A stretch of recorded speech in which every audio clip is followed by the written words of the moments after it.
नांदेडमधील धनेगाव परिसरातील पेट्रोल पंपावर 8 ऑगस्ट रोजी इंदरजीत सिंग बावरी यांची धारदार शस्त्रानं निर्घृणपणे हत्या करण्यात आली होती। फायनान्स कंपनीच्या हप्त्यापोटी जप्त केलेल्या दुचाकीच्या वादातून हा पूर्वनियोजित खून झाल्याचं समोर आलं। या प्रकरणी पोलिसांनी 8 जणांना अटक केली असून या हत्याकांडाचे पडसाद अकोला शहरात उमटले। या हत्याकांडाची सखोल चौकशी व्हावी आणि कठोर कारवाईसाठी विविध संघटनांकडून निवेदने दिली जात आहेत।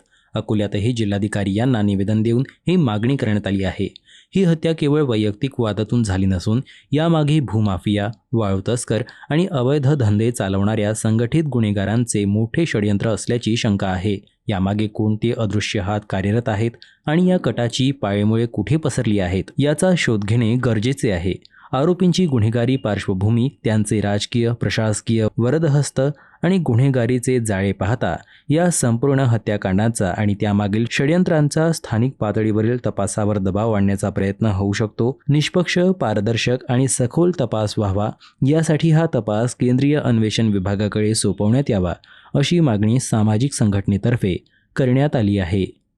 नांदेड येथे धनेगाव पेट्रोल पंपावर आमचे समाजाचे वरिष्ठ उपाध्यक्ष बलजीत सिंग बावरी यांचा मुलगा इंदरजीत सिंग बावरी काही कामानिमित्त जात असताना त्याला तिथे गुन्हेगारांनी भर दिवसाआड चाकू खोपसून त्यांचा मारण्यात आलेला आहे, त्यांचा मृत्यू पावलेला आहे तिथं। तर त्याला आज आम्ही अकोला शीख समाजाच्या वतीने माननीय कलेक्टर मॅडम यांना मोका अंतर्गत कारवाई करावी या म्हणून निवेदन देण्यात आलेलं आहे, प्रतिलिपी नांदेड पोलीस अधीक्षक म्हणून।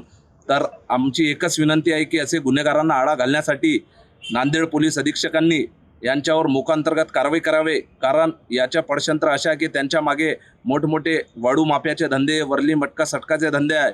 असे गँग, केबी गँग म्हणून ते चालवत आहेत तिथचे लोक। या गँगचा पूर्ण खुलारोप करून त्यांच्यावर मोकांतर्गत कारवाई करावी ही नम्र विनंती।